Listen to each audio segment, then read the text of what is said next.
Hey, Alex. Hey, Nick. Hey, man, can I ask you a question? Yes, please do. What's the longest you've ever gone without working out? How old am I? You are 32, I believe. 30, Yeah. 32. Yeah, 32 years old. So a couple months probably. Great. Great. It's one of those things that I never integrated into my lifestyle. I was not very athletic growing up, as anybody can attest. There's video records. M&A loves watching the videos of me trying to play soccer when I was like 6, because I would stand in the soccer goal and the game would be going on, right? There, lots of kids running around trying to score whatever, and I'd be practicing my karate moves.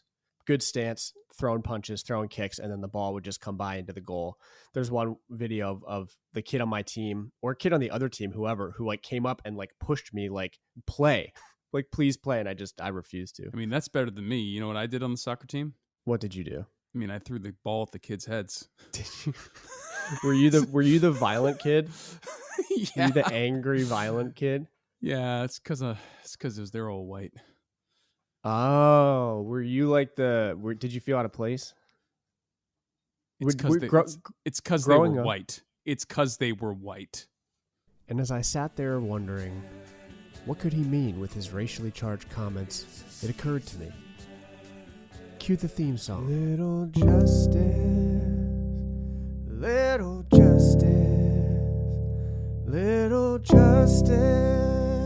There's something in there. Back to the racial stuff. I can do something with that. It's back. No, but ladies and gentlemen, welcome to Little Justice. That story, by the way, is true. I was kicked off my soccer team because I did throw the ball at kids. I got angry. I had a lot of anger issues that I took out on the soccer team, on the basketball team. I also didn't. You can't touch the soccer ball with your hands. I know, unless you're the goalie. I remember this. So did you still, regardless, you picked it up and you chucked it at someone's head? I would just get frustrated. I would just get really mad. Like, and I couldn't play. Like, I also wasn't good at sports. So, like, and sports is a learned skill. I did not want to put my time into that learned skill. That said, as the years went on, I tried my hand at working out.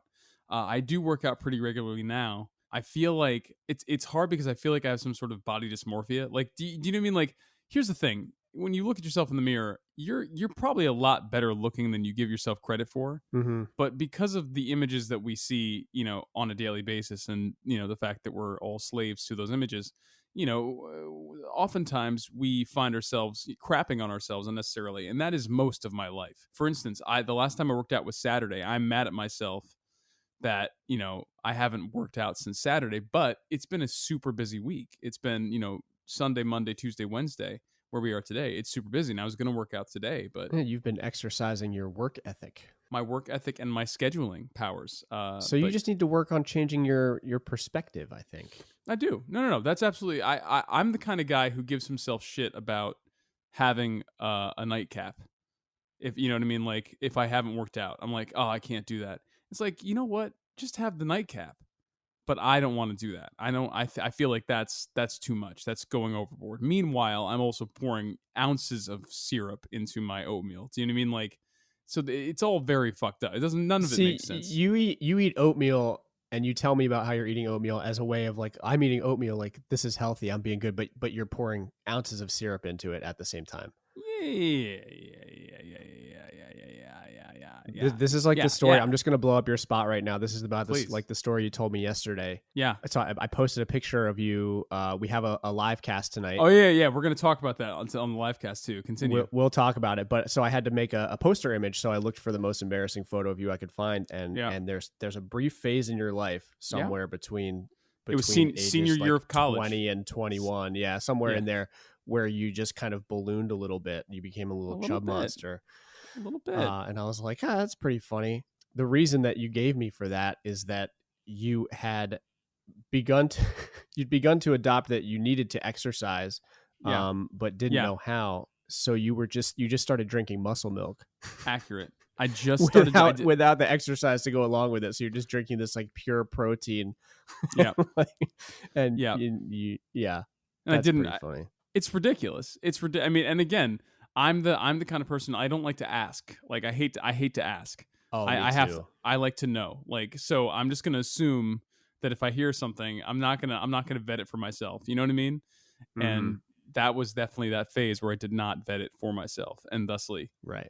just added on some pounds. But I survived. Here we are. We're back, and we got a We're really back. good we got a really good theme today. I'm really excited about this theme. Yeah. Well, You so know, every now and then, we're a movie podcast we are a first movie and podcast. foremost, Yeah, but yeah, you come from theater. We're on the Broadway Podcast Network, so every now and then we do dip into this territory, we and I do. think that it gives you a moment to shine because I'm smarter than you. I'm more well versed than you. Yeah, yeah, I yeah. make Keep more going with that. poignant points than you. Yeah, I'm yeah, better yeah, looking. yeah, The yeah. list goes on and on. But when we hit theater, I'm a little out in the cold here. Ooh, So yeah, set it up. I'm riding in your wake on this I one. love that. I love that you're riding my wake. I think that that's a great wake to ride in. Um, so we wanted to do stage to screen adaptations, and we realized that that's kind of not necessarily a one part episode. So because you have plays that have been adapted into movies, and then you also have musicals. And the movie musical is its own thing in itself. And I think the best way to phrase this, I'm gonna say, rather than the best, because we rarely do the best on here. I definitely want to say our favorites, our Mm-hmm. favorite movie musicals, or our favorite stage to screen adaptations. Part one, we will deal with the musical. Part two, we will deal with the play.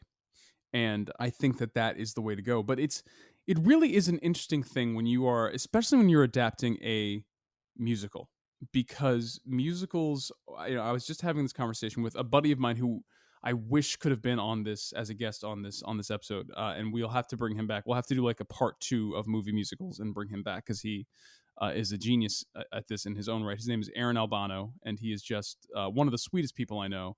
Also, somebody with Broadway credits up my my arm. He has been in the game for years and years and years. Currently plays Samuel Seabury in Hamilton on tour. And but Aaron is a kind of an aficionado of a lot of movie musicals. And we were talking about this today. Like, it really, musicals truly are a craft unto themselves. Mm-hmm. And I have for a long time, I'll admit, like, not ignored the craft, but just not considered the craft of a musical. And like, and even as someone who has written a musical, is writing one right now, like, they really are a specific genre, and you have to know the rules in order to break the rules, and you have to really kind of find your way Well, in. let me ask you a question. Yeah, So, in your perspective, and obviously this is going to be different for everybody, yeah. is a musical because a musical carries its emotional weight in its music, right? Like the story is told through song, and sometimes like the lyrics don't even need to make sense for you to understand what's going on. Would you say that a stage musical, is closer to its storytelling is closer to a play or closer to like an opera? In terms of a movie musical, you mean, or No, a stage a musical. stage musical? It depends entirely on the musical. I think there are so many musicals that borrow heavily from opera and operetta. Like, one of the things that I love, if you ever listen to South Pacific, which is low key one of my favorite musicals, the entire, there's no real, so many musicals say, you got to have an opening number. Well, South Pacific breaks that entirely. South Pacific songs, I think the brilliance of it is that they, and it comes, I mean, South Pacific was based on a play, I believe, Tales of the South Pacific, but it comes from, I'm gonna fact check that to make sure I'm not an idiot, because I could be an idiot right now, but I'm pretty sure it's Tales of the South Pacific. But the beauty of the opening of South Pacific is that it literally is a scene, and they wrote the scene first, and then out of that came the songs. Like, the songs come very much plot driven, and that's honestly with a lot of Rodgers and Hammerstein. Like, the songs are incredibly plot driven, and they're not just numbers for numbers' sakes. They are Right. numbers that develop organically, and that is a very operatic thing, right? Opera, where the entire piece is sung through, where you have recit and you have song. An opera enthusiast could definitely tell you more about this than I could, but what I will say is that the songs are the story. And oftentimes, especially in modern musicals, and this is a trope that I hate, there is nothing that I hate more than this: when a song is in there because it's time for that song, rather than a song that develops naturally out of the mood and the scene and the need of the piece. You know, there's kind of this trope right now. There was this trope in the 90s when you had all these kind of pop chamber musicals like Ragtime and others like that, where like end of act 1 was your gospel number. Right. Every end of act 1 was your gospel number, and that was like the big thing. And it's like, I mean, if it works, sure, but also why do you need that? Like, why is that the thing? Or like, you know, if you have an actor in your show or an actress in your show who is kind of a name, but they're in a featured role, give them a number at the top of act 2. Yeah. Do you know what I mean? Like, why? I mean, I think in the last few decades, art across the board has broken away from needing as much of a framework in its creation. You know, back if you look at like classical music, for instance, right? Classical music was developed and enjoyed and criticized based on what classical music should be, right? There's rules to an aria, there's rules to a canon. You know, the music should be doing something within a very specific framework, even to like blues, things where like you follow a certain set of rules for it. And I'm sure opera and musicals, like if you dug into it, like especially back in the day, like, yeah, like that's just what you did because that's what the form called for. And I think over time people have felt a little braver in branching out and you know, trying to find some new ground. Maybe I'm wrong about that. I don't know. What do you think? And to your point, to be fair, I think one of the things that I'm just remembering. And by the way, from the South Pacific is a book. It was adapted from a book, not a play. But I was in South Pacific in high school. Were you? Who'd you play? I did like a random sailor. I love that. I was in South Pacific in elementary school.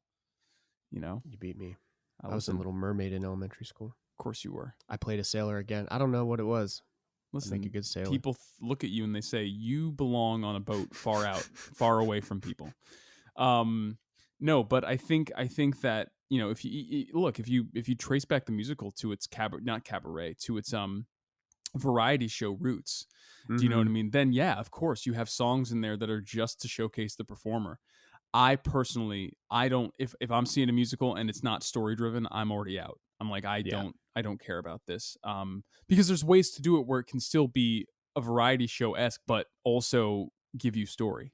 And I think that is the challenge, but I think that is a good challenge. You know, so it really does come down to you know, your preference and what you love. But all this to say, the movie musical is a hard bat to swing. So we're not just talking about movie musical. We're talking about a movie musical based on a stage musical, right? Somebody who's taken the story from the stage and transplanted it onto film. Which is a harder bat to swing. And you think it's a harder bat to swing? I do. I think that if you have a musical a movie that you are writing as a musical, then that form does not have to be adapted. You're taking something that was one thing. Right. And you're taking something that it did not exist before, and you are putting it into this form. So you can follow the rules of moviedom. Right. With a stage musical, you have to account for the fact that at the basic level, stage is auditory. We hear before we see. So the stage version is written to be heard, right? It is written to be heard first. Movies are written to be seen. And thusly, you know, with a stage musical, like for instance, I kind of gave you a little red herring here because I texted Alex last night and I told him you're gonna hate me for what I'm watching, and I was gonna choose this until you guessed what it was, and I said nope, actually I'm not gonna go with this one. Oh, I was gonna do it just I thought maybe I shouldn't say. I was like, well, no one has to know that I was gonna do it just to piss you off. It was gonna be Cats. I had never seen Cats and I wanted to watch Cats. And I was like, ooh, let me just see. And here's the thing. Like, Andy Blankenbuehler, who is probably one of the best choreographers of our time, choreographed this movie. You know, he is also the choreographer of Hamilton. I'm a huge fan of his work. And I will say I'm sending him an email today. Like, his work in this movie is incredible. I really do. And as someone who doesn't know dance, I'm sure that there are people who are, you know, very much in the Cats world who, you know, are looking at this movement and being like, well, that's not what we did on stage. What I will say for the story that I saw being told or being attempted to be told, I loved what he did movement wise. I thought it was just very inventive and fun. Because I don't know how it works. Is Cats, I assume Lion King is another show that's like this, is because it's such an institution, does the blocking ever really change? Or when you go see Cats on stage, is it almost the exact same Cats that you would have seen So 5 years ago? there was the original Cats that was in the West End, and then and that Judi Dench was actually going to be in, until she tore her Achilles. Classic Dame. Classic Dame Judy. And then she bounces from that, and Elaine Page comes in. I believe that it's. I think she was supposed to play Grisabella, and Elaine, who sings Memory, and then Elaine Page comes in and takes the world by storm. And then it transferred to Broadway, and that choreography was set, and that was the once it was on Broadway, that was the choreography that you saw for the next That's it. 10, 15 years. Then with the revival that happened 3 or 4 years ago, Andy came in, and it was kind of half the original choreo and then half Andy's stuff. And Andy's stuff, if you've ever seen Hamilton or if you've ever seen In the Heights, it's very, like, again, I'm not a dancer, but I can only describe what I feel when I watch it.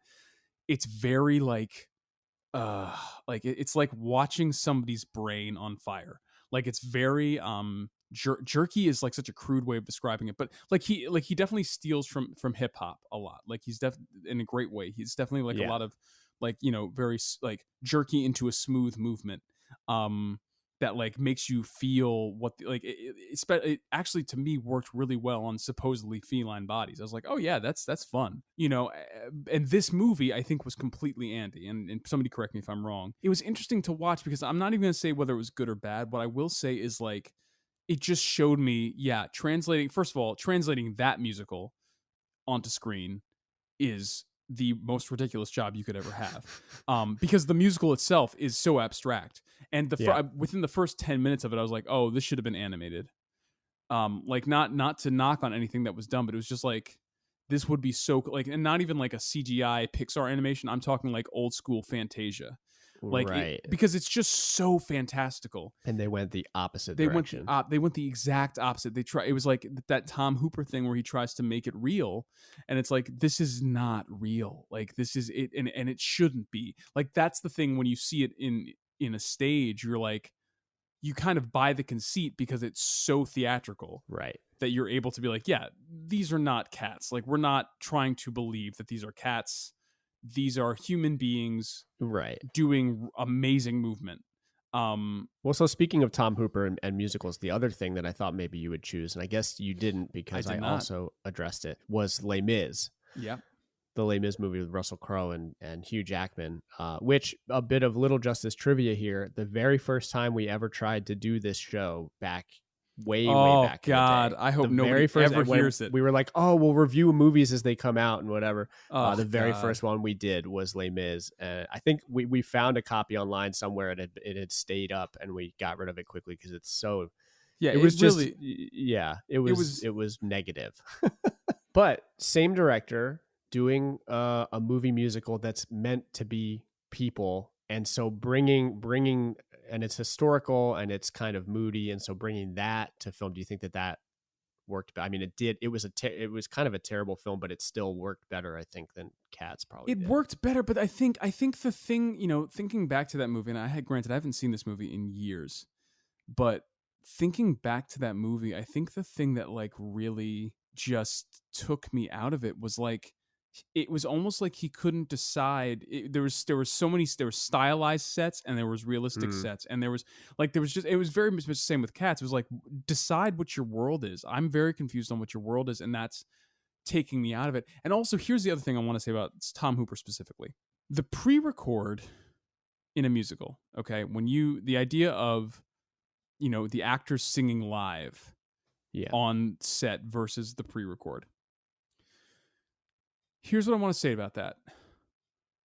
I am a trained singer. I've been singing for 10 plus years professionally, getting paid to do it. Singing is hard. Singing is really hard for those of us who sing 8 shows a week, let alone people who can sing really well, but are singing while running around, doing sword fights, doing all this. It takes a lot of stamina. And it is really unfair to put actors in a situation. Like, I watched Russell Crowe in Les Mis, And here's the thing, I still think Russell Crowe is an amazing actor. I think he has like a Humphrey Bogart like pulled in like just gruffness that works on camera, and that he is just so wonderful. And he can sing. He was in a band for 12 years. But when you're putting him in a situation where you're having him sing music that is like not easy music to sing, Yeah.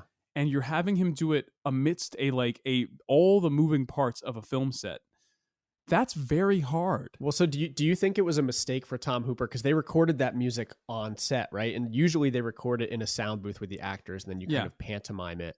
But for Les Mis, if I remember correctly, they wanted to record them singing in person.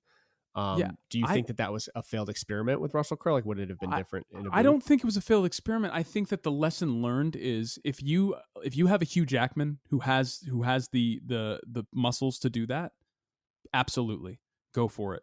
Boom, Yeah. you're in. But there is nothing wrong with a pre-record. There's Right. in fact, a pre-record frees up the actor, because then they're not worried about the tech. Like watching him, I was like, it just seemed like he went to so many vocal coaches and they all gave him so many different things. And it's like, dude, at the end of the day, what we're missing is your performance, and that's what we want to see. And and so I'm like, yeah, I just don't think you should hold any actor to that. I think it's like, if an actor feels more comfortable recording in the booth, let them record in the booth. If they feel more comfortable singing on set, let them sing on set. Do you know what I mean? But like, understand that it's a very individual thing. And especially for a movie musical, you need to meet these actors where they're at. Yeah. And that speaks to another part of it, which is like, with a stage to screen adaptation of a musical, there are elements to which you really have to think about, just like the fact that it's not like, Lindsay Ellis, who does a bunch of amazing kind of analysis videos, did a great video on movie musicals, I believe, and she talked about when Susan Stroman adapted The Producers, and Susan Stroman basically just put a camera in front of her stage play and filmed it. And it was, I mean, I love that movie. It's like, I love the original movie, I love that movie. I think they're both hysterical, but there is a disservice done to the story, because yeah, it is just a staged musical. Right. And you can tell pretty immediately that that's what's going on. That's what's happening, as opposed to something where you really think it through. And, I think this wasn't the movie I chose, but I think the example that showed how to do this the best, and it's no denying it, was Rob Marshall's Chicago. That was the time when we saw, oh, actually we can do this, and it can be an all one succinct world, and we can make it like a true prestige picture and make sense and be wonderful, but like justify the Broadway of it all. And right. and that it worked for that specific story, because that specific story was about disillusionment and believing your own hype and what fame does to your brain. And so you put the musical numbers inside her brain, and all of a sudden it's this really wonderfully artsy film about Chicago, which is like, if you've ever seen the show, Chicago's not that deep. Like, the movie is much deeper than the musical. He found a way to add on to the story. And that's what, when I was choosing my choice for the best musical movie, or the best stage to screen adaptation musical, that was my thing, was like, what is a musical that I feel takes the baton from the stage version and runs with it. So before we get into choices, just because I know our listeners are probably going to want to hear your opinion on it specifically, because you spent so much time with the show. It's technically a stage to screen thing, but it's screen on stage. What was your reaction to the Hamilton film? Are you ready for this? Yeah. Have not watched it. Have not watched it. So you did this show twice a day for 2 or 3 years. Yeah. Is it just because you couldn't handle it? I'm not ready to watch it yet. Like, it's this really weird thing with Hamilton specifically, where it is still very, very close. Like, it's still like a very raw part of an old relationship or something. Yeah, and it's like, I can't go back. And I know that sounds strange to say, but you have to understand how much I put into this freaking play, and I haven't seen that cast perform it in 5 years, and that was the cast that when I was coming in I saw. So I'm very excited to watch it at some point. It will not be during this quarantine. Did you watch it? We didn't get all the way through, but not because we weren't enjoying it. I think it was, I'd seen it a couple times. Thanks to you, I was able to secure myself tickets. Yeah, It didn't do anything new. right? I think it was a good opportunity for everybody to be able to see it, because obviously it's a very tightly guarded show, in terms of, if you can't see it in person, you can't see it. So I think to finally expose people to it, I think it was the timing's a little unfortunate of its release, because I think that the messaging of it doesn't quite stand up to what we're going through right now, in the country. Not that it doesn't address things, but I think that if it was written now, it would amplify certain things that, as it stands, it just doesn't. So it felt a little bit incomplete. That's been a conversation. It's so, we actually talked about this with Lynn, like on my other show that shall not be named on the show. No, but we talked about, like, once you put a piece of art out there, especially like a movie or a stage play or musical, like that thing, it doesn't, TV shows grow with the times. These things are what they are, and they speak to the moment that they're made in, and there is only so much you can do. That said, I think it is interesting I think it would be interesting to watch it in these circumstances and be like, how does this incredibly Obama era piece stand up to what we're facing now? And I don't know. So, well, eventually you'll have to watch it, and we'll have to talk. We could have maybe we should do like a live, like we should watch it together and talk about it and just record. I actually think that would be. Let us know if you want us to do that. Tweet at us at Little Justice Pod. See that. I worked it in. Yeah, that's pretty nice. Tweet at us at Little Justice Pod, or special announcement, get at us on our new Instagram. Yeah, thank you for finally setting that. Shut up, Lil Justice Pod, LILJUSTICE Pod on Instagram. Come hit us up. Let us know if that's what we should do. You want to hop in? I have an inkling. Do you know what it is? I'm trying to think. So I went to look, because I'm not so versed in movie musicals. I looked at lists, right? Sometimes when I can't figure it out, I go to like, well, what's the internet say? The top 10, whatever. And I realized like there's really not a huge selection pool. Stage to screen adaptations, stage to screen of musicals. Once you include plays, it obviously broadens. But knowing our individual tastes, and you know exactly what mine is. I think we might have landed on the same one, just because I'm trying to think what else it could be, unless you were going to go, Cats or Les Mis or something like that. So how do you want to start? Or I mean, let me ask you this: does yours start on a rainy day? It does. Yep.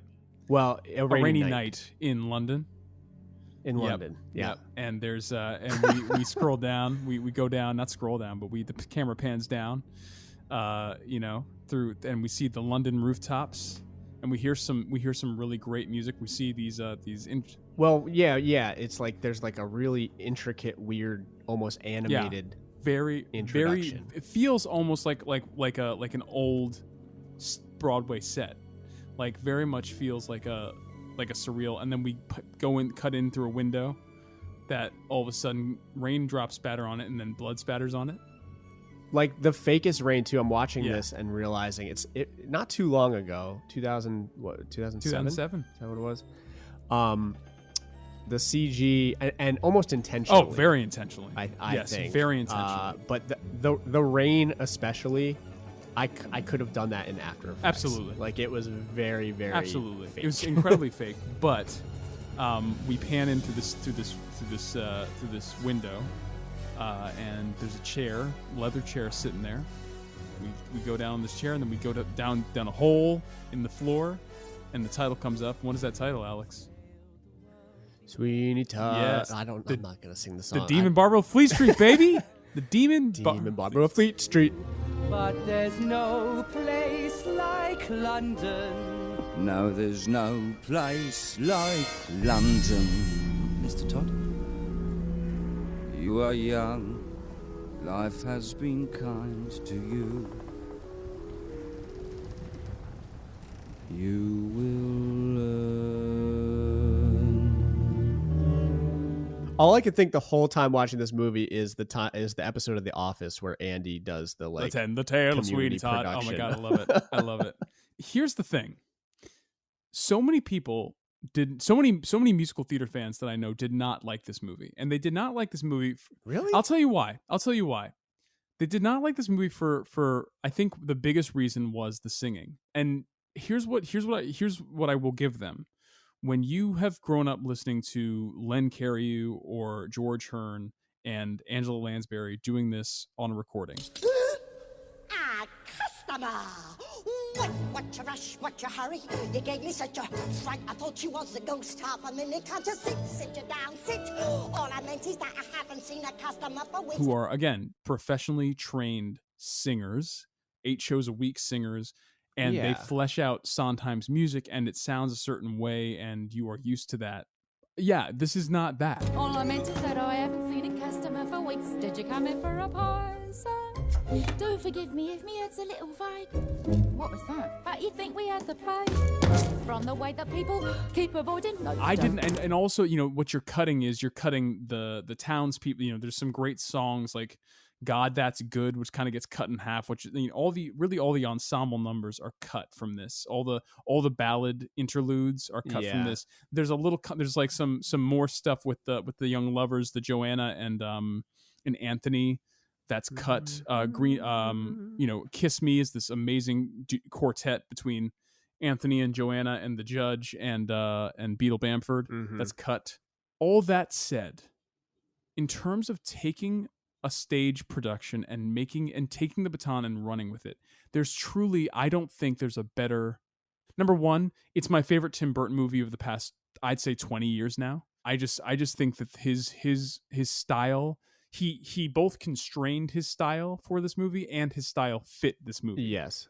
I think as soon as you give Tim Burton CG, right? As soon as he transitions from Beetlejuice into the modern era kind of thing, you lose, you know, his charm was in taking these illustrative, almost cartoony images and building sets and costumes and warping. He was the Ed Wood of his day. Yeah, and that felt very genuine. As soon as you give him an unlimited palette in the form of CGI with Alice in Wonderland and all this stuff, it doesn't really fit. But I found in Sweeney Todd, maybe because it's coming from the stage and there is no expectation of realism or anything like that. Like the color and the costumes and the sets were all in that perfect. They were fantastic. It didn't go too far, but it wasn't too grounded. I was almost, and I have I bought a nice new TV last year, like an OLED, really nice, you know, and that gets down and like the blacks are just like black. It looks like the TV's off. Yeah. And this film, the dynamic contrast in this film between the highlights and the shadows is unbelievable. Like it just looked beautiful. No, I mean, Emily was watching. I was on headphones and she was just looking at the screen. She looked at me at one point. She's like, "This looks really good." No, it's shot. It's shot like a black and white film. I mean, he really does light this thing so expertly, and you get there's just a sense of foreboding that I don't even know. I mean, honestly, as somebody who's seen it on stage multiple times, you know, there's the filmed Broadway version, and then I saw the revival with Michael Cerveris and Patti LuPone, which was great in its own right. It had there's some things that they did that I didn't necessarily agree with, but it was great. But the production that I saw that I think is the best production ever was most recently. There was a production. Oh my God, I'm gonna forget the name of this theater, but it was a production that was down. I'm looking it up as we speak. It was. I mean, they built the theater into a pie shop. And so it was was like, I mean, it was literally the most intimate production that you've ever been in. Barrow Street Theater. The Barrow Street Theater. And they turned, so you stepped in and like, first of all, the theater is tiny. So like you are sitting in like like literally maybe 200, 300 seat theater. And if you get the special seats, you come in like 30 minutes, 45 minutes early, and they serve you pies, like actual meat pies. And you're sitting like picnic style. And then the play starts and the actors are like on the tables and like it was terrifying. It's all lit by candlelight. Yeah, because to me, Sweeney Todd never really made sense. Without much history of theater, like there's blood and murder and they're like eating people. Yeah. And like the content is very, very dark for a musical. But I mean, right, where they're singing these warm songs. It always felt like, how does this work? And watching it again made me realize, like, oh, like this. And that's, this is, we need to just talk about this because, you know, this goes back to the genius of one man, which is Stephen Sondheim. Stephen Sondheim, I think, you know, he is he's the best musical theater composer of all time, and he. Can you just highlight some of his highlights? I mean, for let's people who go might not know? through. So Sweeney Todd, Company, Merrily We Roll Along, Assassins, which is my other favorite of his, Sunday in the Park with George. I mean, the list goes on and on. Passions. He is, his music. His music is very distinctive. He's able to blend styles, but it's very complex music. He's very much kind of a precursor to Lin. Basically, what Lin does with rap and spoken word, Sondheim does with music, and it's very much. I think that what I've always loved about Sondheim's work is that his music sounds like the characters. It's very specific for each character, and every character has their own rhythm and their own melody and their own way of saying things, and he really does write dialogue as music. I feel you, Joanna. I feel you. I was half convinced I'd waken, satisfied enough to dream you. Happily I was mistaken, Joanna. What he knew, what he gets, and what I think even the 70s production kind of did a disservice to in a way, was that you build tension. It's the classic, and we talk about this all the time. It's that Hitchcock thing. You put a bomb in the room, right? If you put a bomb in the room, if you know that a bomb's going to go off, then you can